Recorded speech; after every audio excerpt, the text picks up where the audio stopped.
Dito ko lang sila itatali guys. Malapit lang to sa kulungan nila. Andyan lang yung kulungan nila oh. Yang may puno mataas dyan, nandyan lang sa baba.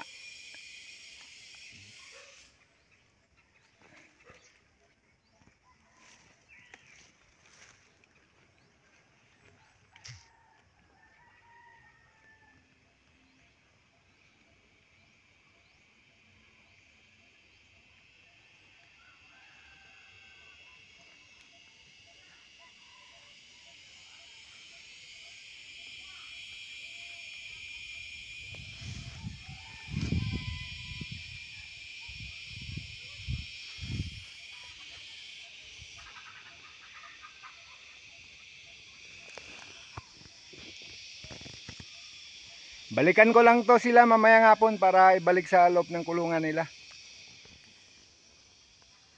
Andyan din lang yung sa may amin guys oh.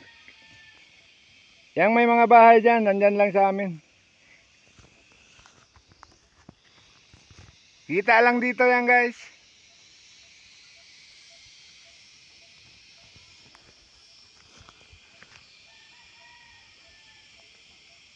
Hanggang dito na lang muna guys.